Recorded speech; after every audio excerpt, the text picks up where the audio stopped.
Okay, welcome back. This part, as indicated on the table of contents in part one, is on phonological processes. We consider here two major types, assimilation processes and syllable structure processes. Now we look at assimilation processes.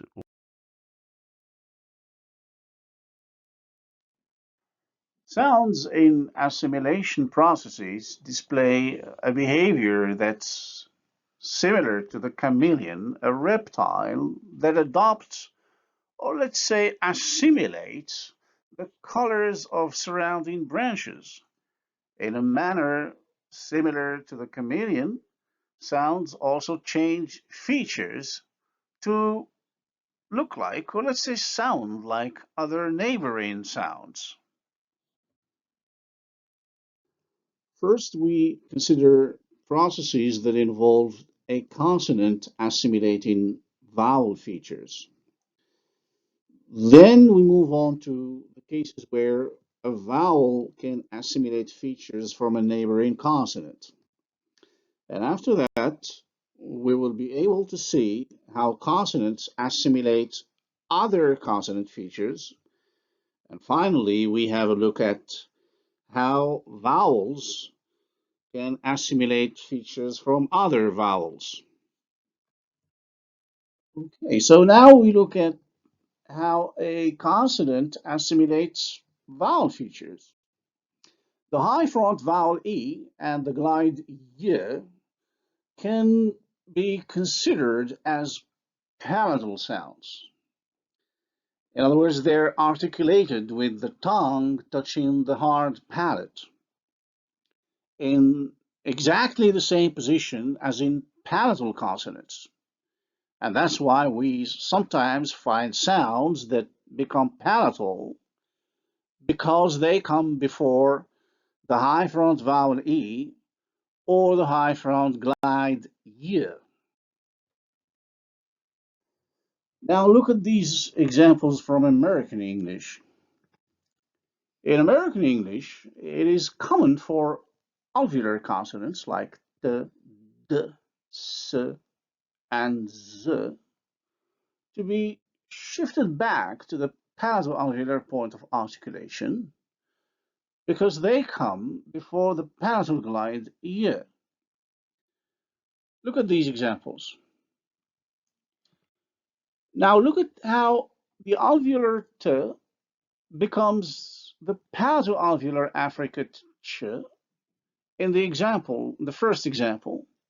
I let you go, let you.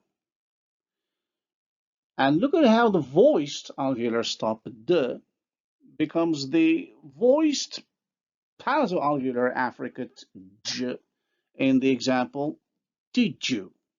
Did you go? And so in the same manner, for s and z, how they become respectively the palatal alveolar fricative sh and j in the examples, I miss you and he's your brother. So now we look at labialization in Tashlhit. Remember, this is a labialization is a secondary articulation where consonants, or usually stops, are pronounced at their point of articulation, but they're released at the same time with rounded lips.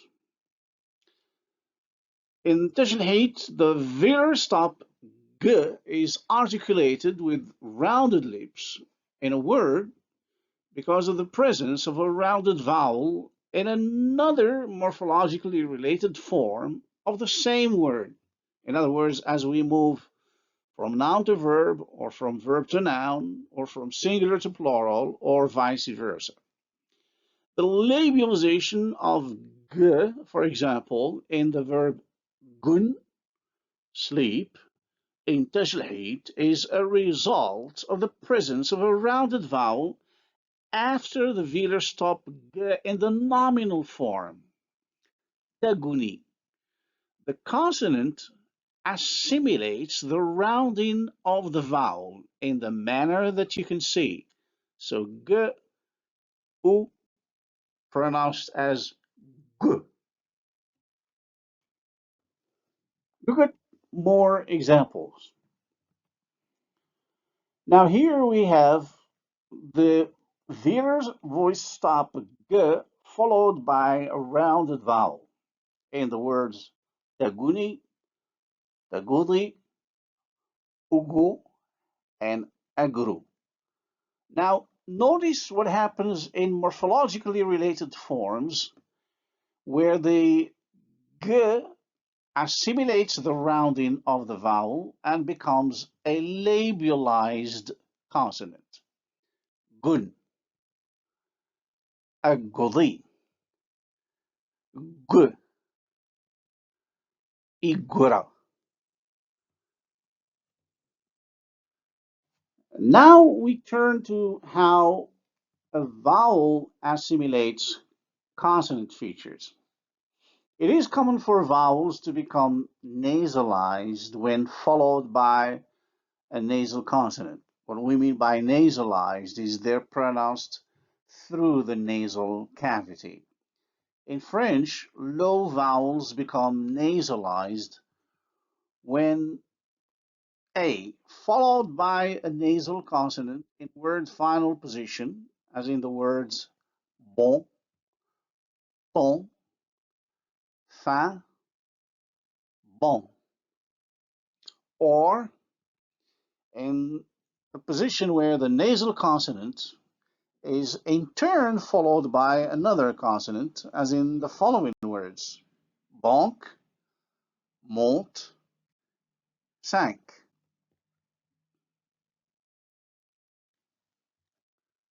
Look at the data below.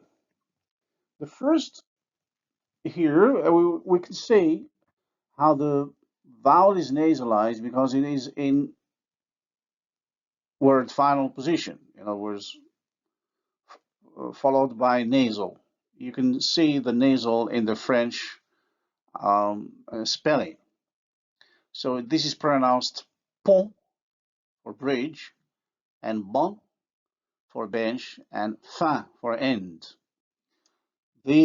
When the nasalized vowel is followed by another consonant in words like longueur, quantité, et mince, notice that the nasal is not articulated. It is absorbed by the vowel, which becomes nasalized. This process also happens in English in words like can't, seem, man, hen, and camera. Notice camera. If I pronounce the word without nasalization, it would be camera, camera. With nasalization, camera. You can see the difference, I guess. Another example of how consonants can influence vowels or how vowels assimilate consonant features, it can be seen in Arabic in emphasis. A front vowel becomes back if it follows an emphatic consonant. Emphatic consonants like to, so, do, and the, which in Arabic script are written as follows. Now look at the examples. Dekka, flatten. Darra, to harm. Dhahaba, dhahab, sorry. Gold. Dhahar, appear. Teen, fig. طيب, scent. Sad, for them. And Saf, Q. We carry on with assimilation processes. And we move on to the third kind of assimilation processes here, and namely how consonants assimilate other consonant features. We pick up the process of nasal assimilation as one of the common processes. This process involves a nasal prefix that usually assimilates the point of articulation of stem initial stops. That is, the first stop of the stem influences the nasal prefix, which takes the point of articulation of that consonant. Look at the examples. N following B, that's an alveolar following a bilabial, and the nasal becomes bilabial. Imbalance, imbalance. Look at how the alveolar nasal becomes velar when followed by the velar consonant, K. Incorrect. Most people would pronounce this as incorrect. We might hear the other possible pronunciation. This is also possible.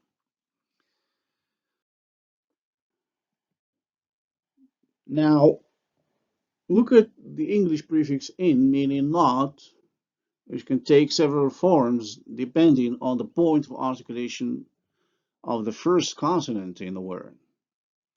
Look at these words: active, inactive, decent, indecent, tolerable, intolerable. Now, look at this. The nasal is alveolar before alveolar consonants, bilabial before bilabial consonants, like in the words possible and mature, and velar before velar consonants, as in the words incoherent and incomplete.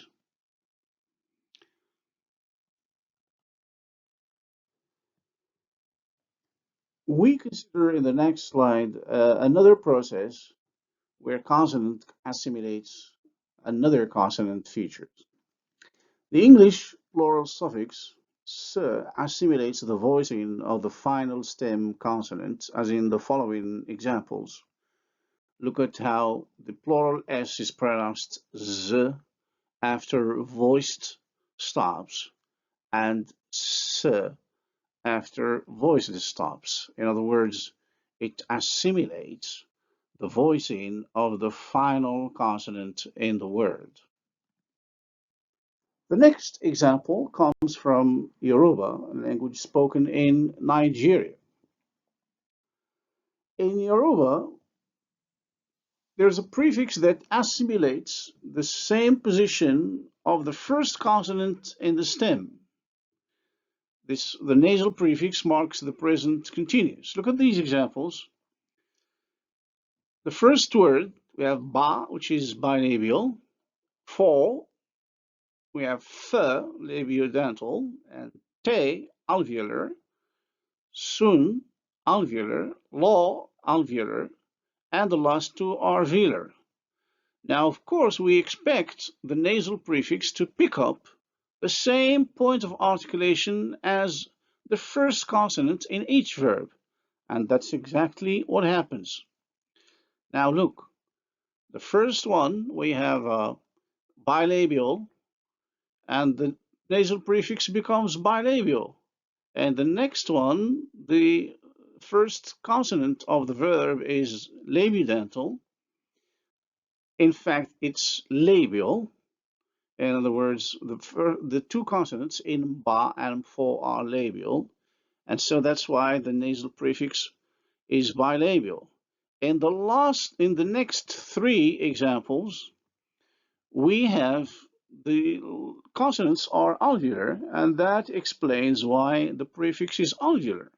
And in the last two examples, the first consonant of the stem is velar, and the nasal picks up that velar point of articulation.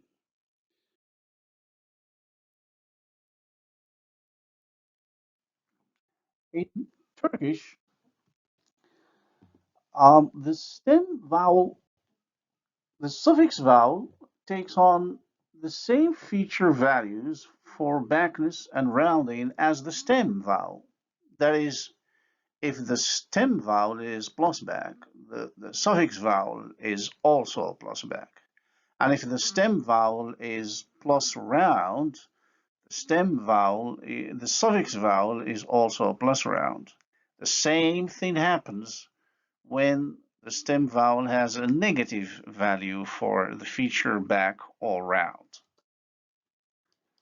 The following chart is a reminder of the features that are necessary to keep in mind in order to understand and solve this problem on vowel harmony in Turkish. So you might want to pause the video and take a look at the chart and try to remember all these features. Now, keep in mind the features for high vowels. It is advisable for those of you who don't memorize these features to go back to these charts as we look at the data below.